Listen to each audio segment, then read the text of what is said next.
আমার কাছে মনে হয় স্লেজিং করাটাই আমার কাছে একটু ভালো ছিল, কারণ স্লেজিং করলে আমি খুব ফ্রি হয়ে যেতাম। দেখা হয় এবং সবসময় একই কথা বলে যে তুমি যে ছক্কা মারছো এটা তো বন্যা বয়ে দিছো। ফার্স্ট ক্লাস দিয়ে শুরু করে আবার ইনশাল্লাহ রেড বল শুরু করবো আমরা। মিস তো সবসময় করি এবং ওই যে 2015 থেকে 2019 সালের যে 5টা বছর খেলেছি আমরা। 2017 সালে অস্ট্রেলিয়ার বিপক্ষে একটা টেস্টে চমৎকার একটা ইনিংস খেলেছেন, 60 রানের উঠত। তখন Australian off spinner Nathan line বলেছেন বিরাট কোহলি একটা চাপ স্পষ্ট দেখা যাচ্ছে। তখন আসলে কি দেখে নাথন লাইন বলেছিলেন আপনাকে?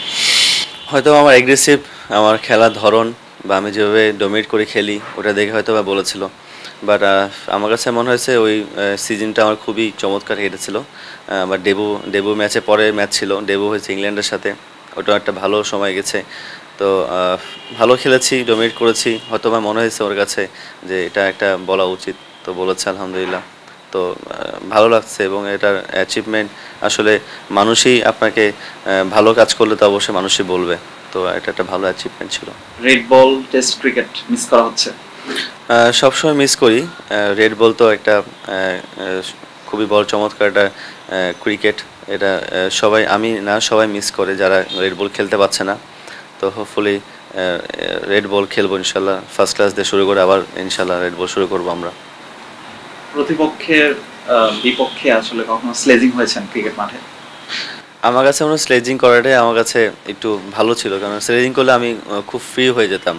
কেউ যদি আমাকে স্লেজিং করে, কেউ যদি আমাকে একটা বাজে কথা বলে, আমি এটা খুব ফ্রিভাবে নিতাম এবং পজিটিভভাবে নিতাম এবং আমি চাই যে আমি ইভেন আমাকে যদি কেউ স্লেজিং না করে, আমি যে প্রতিপক্ষের সাথে কথা বলা শুরু করি যে আমাকে স্লেজিং করার জন্য, এটা আমি খুব পজিটিভভাবে নিই এবং আমার জন্য এটা খুব ভালোভাবে সময় কাটে।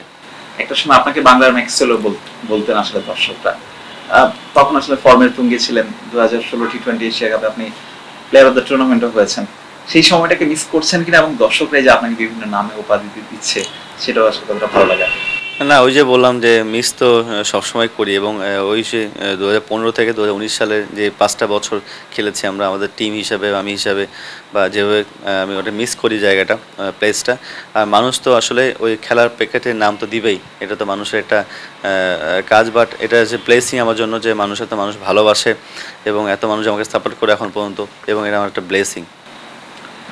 এই বিপিএল এ একটা ভালো ইনিংস খেলেছেন চিত্রনায়ক শাকিব খান সুপারস্টার, তিনি আপনার খুব প্রশংসা করছেন নিয়মিত যে এই বিপিএল আপনি ছক্কার বন্যা বয়ে দিয়েছেন।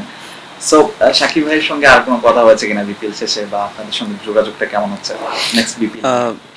সাকিব খানের সাথে তো আমার ভাইয়ার সাথে আমার দেখা হয়, মাঝে মাঝে দেখা, বিকজ আমি হচ্ছে রিমার্কের এখন একটা ব্র্যান্ড অ্যাম্বাসেডর হয়ে কাজ করছি একনলের।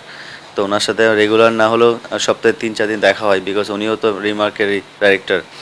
সেই হিসাবে দেখা হয় এবং সবসময় একই কথা বলে যে তুমি যে ছক্কা মারছো এটা তো বন্যা বয়ে দিছো। তো আলহামদুলিল্লাহ, দেখেন আমার যে সময় আমি পাস করছি, খারাপ সময় আমাকে ঢাকা ক্যাপিটালস আমাকে ট্রাস্ট করছে আমার প্রতি, ভাইয়ারা আমাকে ট্রাস্ট করে নিয়েছে। আমি প্রতিদান দেওয়ার চেষ্টা করছি, কতটুকু পারি দিছি জানি না, বাট আমি চেষ্টা করছি নিজেকে ঢেলে দেওয়ার জন্য। লাস্ট বিপিএল তো আমি চান্সই পাই না খেলার জন্য, এবার ওনারা আমাকে ট্রাস্ট করে নিয়েছে এবং চেষ্টা করছি টিমের হয়ে খেলার জন্য, ভালো খেলার জন্য। আলহামদুলিল্লাহ যতটুকু খেলতে পারছি ভালো খেলছি। ওনারা সাপোর্টটা খুব ইম্পর্টেন্ট ছিল আমার জন্য এবং ওনারা সবসময় আপ টু লোয়ার পর্যন্ত সাপোর্ট করে গেছে। আর ইনশাল্লাহ যেহেতু একটা রিমার ফ্যামিলিতে জয়েন করে ফেলছি, তো হোপফুলি সামনে আরও কিছু ভালো কিছু আশা করছি। দেশ জুড়ে তোলপাড় ওয়ালটন ফ্রিজ কিনে আপনিও হয়ে যেতে পারেন মিলেনিয়ার। ক্রিকেট ছাড়া আপনার ব্যক্তিগত জীবনে আর কিছু করার ইচ্ছা আছে যেটা মানুষের জন্য হতে পারে, আপনার নিজের জন্য? মানুষের জন্য যদি কোনো ভালো কাজ করতে, অবশ্যই মানুষের কখনো যদি মানুষের বিপদে পড়ে সাহায্য করার চেষ্টা করব আমার সাধ্য অনুযায়ী, এটা ছাড়া তো কোনো উপায় নেই।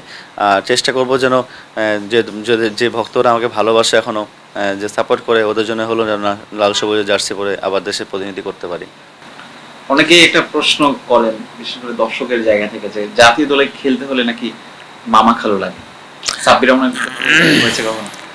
না, তেমন কিছু না, আসলে এরকম কিছু লাগে না। যদি পারফর্ম ভালো করতে পারেন আর আপনার পারফরমেন্স যদি গ্রাহ্য হয়, তাহলে আপনি সিলেক্টর যারা আছেন তারা যদি মনে করেন যে আমি ক্যাপাবল ন্যাশনাল টিমের জন্য, তারা অবশ্যই এটা নজরে রাখবেন। এবং আমি ঢাকা প্রিমিয়ার লিগ ইনশাল্লাহ চেষ্টা করছি ভালো খেলার জন্য। বিপিএলটা ভালো কেটেছে আমার জন্য, তো হোপফুলি ইনশাল্লাহ সিলেক্টরও নজরে রাখবেন। নেক্সট কোনো টুর্নামেন্ট যদি সুযোগ পাই খেলার জন্য, তো আমি রেডি ফর দ্য প্লে। একজন দর্শকের জায়গা থেকে আমি প্রশ্ন করতে চাই, আবার কবে দেখা যাবে সাব্বির রহমানকে জাতীয় দলে? এটা আসলে বলা মুশকিল, কারণ এটা আমার হাতে না। আমার কাজ হচ্ছে অ্যাপ্লিকেশন করা। অ্যাপ্লিকেশন করার জন্য আমার ভালো পারফর্ম করতে হবে, যেটা লাস্ট 1 বছর থেকে ভালো করতেছি আলহামদুলিল্লাহ। যতটুকুই করতেছি না কেন, চেষ্টা করছি নিজেকে আবার আগের মতো করে নিয়ে আসার জন্য।